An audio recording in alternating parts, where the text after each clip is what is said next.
আসতেন না সেদিন?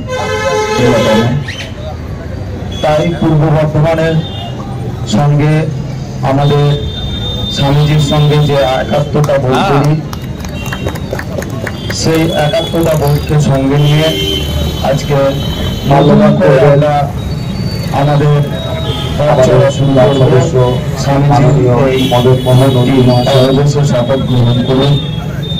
আমাদের আজকে এই অনুষ্ঠানের শেষ বক্তব্য রাখার জন্য অনুরোধ করছি আমাদের প্রাক্তন সভাপতি মাননীয় সুকুমার মন্ডল মহাশয়।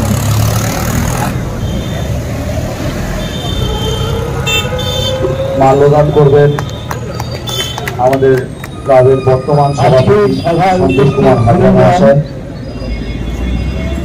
এবং সাধারণ মানুষ যারা এসেছেন প্রত্যেককে আমার অন্তরের শ্রদ্ধা নিবেদন করছি।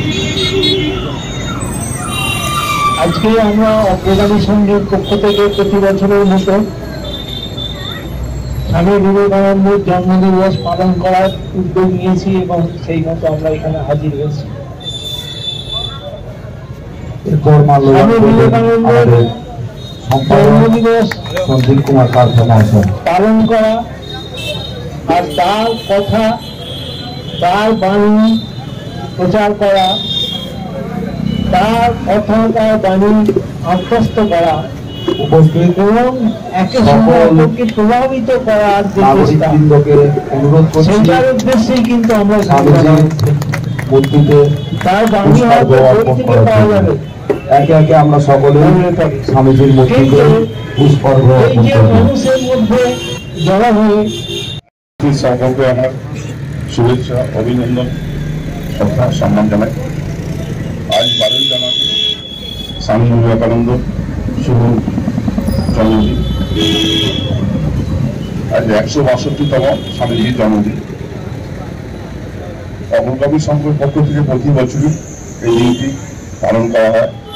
আপনারা জানেন আমাদের রাজ্য সরকারের নির্দেশে গোটা রাজ্যব্যাপী এই দিনটিকে যুব উৎসব হিসেবে পালিত হয়।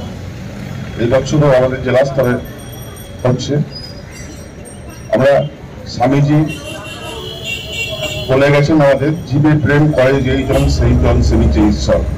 আমি সকলকে বলবো আপনারা মানুষের সঙ্গে থাকুন, মানুষের পাশে থাকুন, মানুষের কল্যাণে কাজ করুন, তাহলেই আপনারা স্বামীজিকে সহযোগিতা করতে পারবো।